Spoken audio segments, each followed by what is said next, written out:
एक नगर में एक कुत्ता अपने साथियों के साथ रहता था। उसका नाम चित्रांग था। सभी कुत्तों का जीवन प्रेम भाव से रहते हुए सुख शांति से व्यतीत हो रहा था।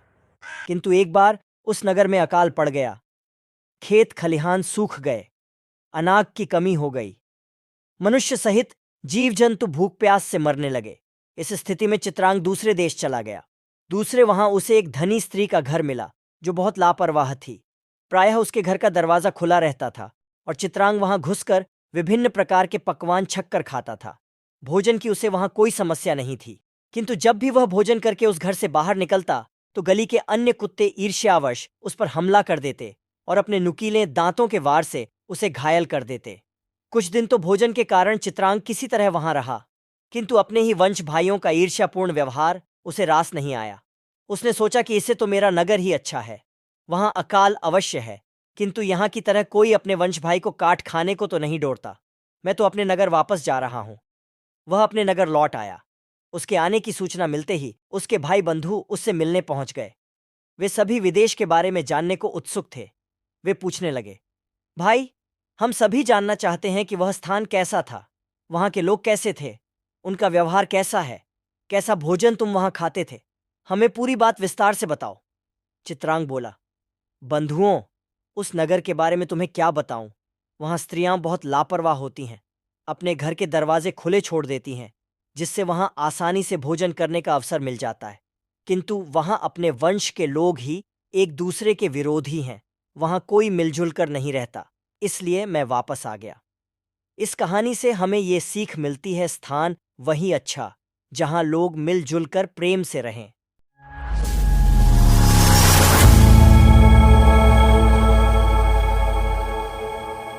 ये एक आलसी चूहा की कहानी है। एक जंगल में बहुत से जानवर रहते थे। उन्हीं में से एक चूहा था जो बहुत आलसी था और दिन भर अपने ही काम में लगा रहता था, जबकि बाकी के चूहे सारा दिन उछल कूद करते रहते थे। जब भी आलसी चूहा कहीं बैठा होता तो उसे कोई न कोई जानवर परेशान करता। सभी उसके आलसी स्वभाव का बहुत मजाक उड़ाते थे। आलसी चूहा सारा दिन सभी से छुपता फिरता था। उसके साथ कोई अच्छा व्यवहार नहीं करते थे। इसी वजह से उसे किसी के साथ रहना पसंद नहीं था। एक दिन चूहों की दौड़ प्रतियोगिता आयोजित की जाती है, जिसमें तरह तरह की चूहे हिस्सा लेने पहुंचते हैं। आलसी चूहा किनारे बैठकर यह सब देख रहा होता है। अचानक सभी चूहे आलसी चूहे का प्रतियोगिता में शामिल होने के लिए मजाक उड़ाते हैं, जबकि उन्हें अच्छे से पता है कि आलसी चूहा ज्यादा तेज दौड़ नहीं सकेगा। लेकिन आलसी चूहा प्रतियोगिता में हिस्सा लेने के लिए आगे आ जाता है। सभी जानवर यह देखकर दंग हो जाते हैं। सभी यह सोचते हैं कि भला यह आलसी चूहा हम सबसे मुकाबला कैसे करेगा। अगले ही दिन प्रतियोगिता का समय निर्धारित किया जाता है। सभी जानवर अपने अपने प्रतिभागी का समर्थन करते हैं। वहीं दूसरी ओर आलसी चूहा अकेले जाकर दौड़ प्रतियोगिता के शुरुआती सीमा रेखा में खड़ा हो जाता है और दौड़ होने का इंतजार करने लगता है। सभी यह देखकर हंसने लगते हैं। तभी एक कोयल की तेज आवाज के साथ सभी को कतार से खड़े होने का इशारा मिलता है और सभी चूहे अपनी अपनी जगह पर आकर खड़े हो जाते हैं। सभी अपनी जगह पर उछल कूद कर रहे होते हैं, लेकिन आलसी चूहा एकदम शांत अपनी जगह पर आंख बंद करके बैठा होता है। कोयल की दूसरी आवाज सुनते ही सभी चूहे भागना शुरू कर देते हैं और आलसी चूहा भी धीरे धीरे दौड़ में आगे बढ़ता है। कुछ ही देर में सभी चूहे बहुत आगे निकल जाते हैं, लेकिन आलसी चूहा धीरे धीरे अपनी रफ्तार में चलता रहता है। कुछ घंटे गुजरने के बाद सभी जानवर प्रतियोगी चूहों का इंतजार कर रहे होते हैं। उन्हें एक चूहा धीरे धीरे रेस फिनिशिंग लाइन की तरफ आता दिखाई देता है और यह आलसी चूहा होता है। सभी जानवर आलसी चूहे को सबसे आगे आते देख हैरान हो जाते हैं। उन्हें यह समझ में ही नहीं आता कि आखिर आलसी चूहा सबसे आगे कैसे पहुंच पाया। आलसी चूहा जैसे ही विजेता सीमा रेखा को पार करता है, सभी जानवरों में खुशी की लहर दौड़ पड़ती है। आलसी चूहे ने ऐसा कारनामा कर दिया था जिसकी किसी ने कल्पना भी नहीं की थी। तभी कुछ चूहे भटकते हुए आते दिखाई देते हैं। सभी जानवरों में चूहे की जीत से ज्यादा इस बात को जानने की इच्छा थी कि बाकी के चूहे भला कैसे पीछे रह गए। जैसे ही बाकी के प्रतिभागी यहां पहुंचते हैं तो पता चलता है सभी की हार का कारण उनकी भूख होती है। दरअसल चूहों की दौड़ प्रतियोगिता के रास्ते पर खाने पीने की चीजें पहले से ही रखी गई थीं और जानबूझकर प्रतियोगिता के पहले उन्हें कुछ खाने नहीं दिया गया। और जैसे ही दौड़ शुरू हुई सभी चूहे खाने के पीछे भटक गए, लेकिन आलसी चूहा धीरे धीरे अपने रास्ते पर आगे बढ़ता रहा और अंत में वह जीत गया। सभी जानवर आलसी चूहे की जीत से बहुत प्रसन्न हुए और सभी जानवरों ने आलसी चूहे को विशेष चूहे का दर्जा दिया।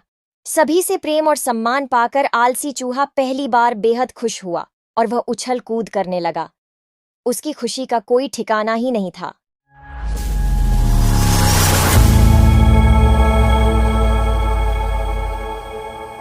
बहुत समय पहले की बात है। एक जंगल में एक शक्तिशाली शेर रहा करता था।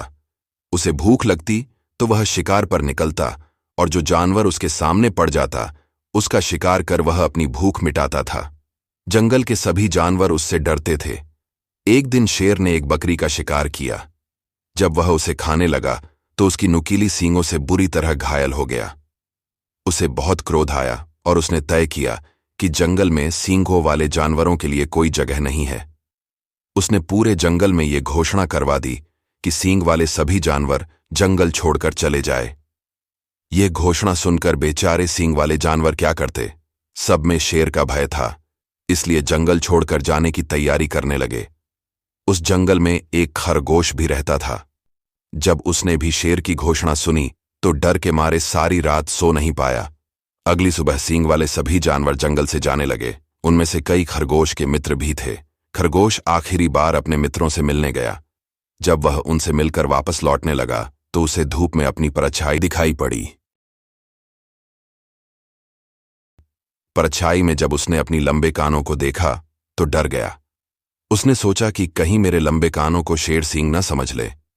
यदि उसके ऐसा समझ लिया तो फिर चाहे मैं उसे कितना ही क्यों न समझाऊं, वह मेरी बात नहीं मानेगा। बेमौत मरने से अच्छा है कि मैं भी जंगल छोड़कर चला जाऊं। उसके बाद बिना देर किए उसने भी जंगल छोड़ दिया। इस कहानी से हमें ये सीख मिलती है, समझदारी इसी में है कि अपने शत्रुओं को ऐसा कोई अवसर न दिया जाए कि वह आप पर या आपकी प्रतिष्ठा पर आघात कर सके। एक जंगल में एक कौवा और हिरण रहते थे। दोनों में अच्छी मित्रता थी।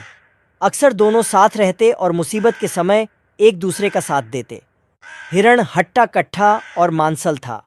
जंगल के कई जानवरों उसके मांस का भक्षण करने लालायित रहा करते थे, किंतु जब भी वे हिरण के निकट आने का प्रयास करते, कौवा हिरण को चौकन्ना कर देता और हिरण कुंचाले भरता हुआ भाग खड़ा होता। जंगल में रहने वाली एक लोमड़ी भी हिरण के मांस का स्वाद लेना चाहती थी, लेकिन कौवे के रहते ये संभव न था। एक दिन उसने सोचा, क्यों ना हिरण से मित्रता कर उसका विश्वास प्राप्त कर लूं, फिर किसी दिन अवसर पाकर उसे दूर कहीं ले जाऊंगी और उसका काम तमाम कर दूंगी। तब जी भरकर उसके मांस का भक्षण करूंगी। उस दिन के बाद से वह ऐसा अवसर तलाशने लगी जब हिरण अकेला हो और कौवा उसके आसपास न हो। एक दिन उस वह अवसर प्राप्त हो ही गया। जंगल में उसे हिरण अकेला घूमता हुआ दिखाई पड़ी तो धीरे से उसके पास पहुंची और स्वर में मिठास घोलकर बोली, मित्र, मैं दूसरे जंगल से आई हूं। यहां मेरा कोई मित्र नहीं है। तुम मुझे भले लगे, क्या तुम मुझसे मित्रता करोगे? मैं तुम्हें जंगल के उस पार के हरे भरे खेतों में ले चलूंगी। वहां तुम पेट भरकर हरी घास चरना। हिरण लोमड़ी की मीठी बातों में आ गया और उससे मित्रवत व्यवहार करने लगा। उस दिन के बाद से लोमड़ी रोज हिरण के पास आती और उससे ढेर सारी बातें करती। एक दिन कौवे ने हिरण को लोमड़ी से बातें करते हुए देख लिया। उसे लोमड़ी की मंशा समझते देर न लगी। लोमड़ी के जाते ही वह हिरण के पास गया और उसे चेताते हुए बोला, मित्र, ये लोमड़ी दुष्ट है। इसकी मंशा तुम्हें मारकर खा जाने की है। प्राण बचाने हैं तो इससे दूरी बनाकर रखो। हिरण बोला, मित्र, हर किसी को शंका की दृष्टि से देखना उचित नहीं है। विश्वास करो, वह शत्रु नहीं, मित्र है। उसके द्वारा मुझे हानि पहुंचाने का प्रश्न ही नहीं उठता। तुम निश्चिंत रहो। हिरण का उत्तर सुनकर कौवा चला गया, किंतु उसे लोमड़ी पर तनिक भी विश्वास नहीं था। वह दूर से हिरण पर नजर रखने लगा। एक दिन लोमड़ी ने देखा कि मक्के के एक खेत में उसके मालिक ने मक्का चोर को पकड़ने के लिए जाल बिछाकर रखा है। हिरण को फंसाने का यह एक सुअवसर था। तुरंत हिरण के पास गई और बोली, मित्र, आज मैं तुम्हें मक्के के खेत में ले चलता हूं। हिरण सहर्ष तैयार हो गया। दोनों जंगल के पास स्थित मक्के के खेत में पहुंचे, किंतु खेत में प्रवेश करते ही हिरण खेत के मालिक द्वारा बिछाए जाल में फंस गया। उसने निकलने का बहुत प्रयास किया, किंतु सफल नहीं हो सका। उसने लोमड़ी से सहायता की गुहार लगाई, लेकिन लोमड़ी तो इस फिराक में थी कि कब खेत का मालिक हिरण को मारे और वह भी अवसर देखकर उसका मांस छक सके। उसने हिरण को उत्तर दिया, इतने मजबूत जाल को काटना मेरे बस की बात कहाँ। तुम यहीं ठहरो, मैं सहायता लेकर आती हूँ।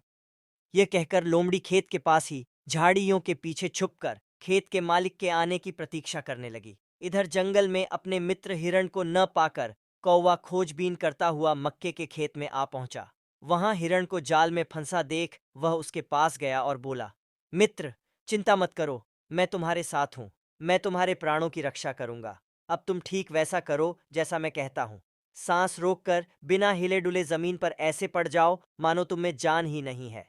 खेत का मालिक तुम्हें मरा समझकर ज्यों ही जाल हटाएगा, मैं आवाज देकर तुम्हें इशारा करूं दूंगा। बिना एक क्षण गंवाए तुम भाग खड़ा होना। हिरण ने वैसा ही किया।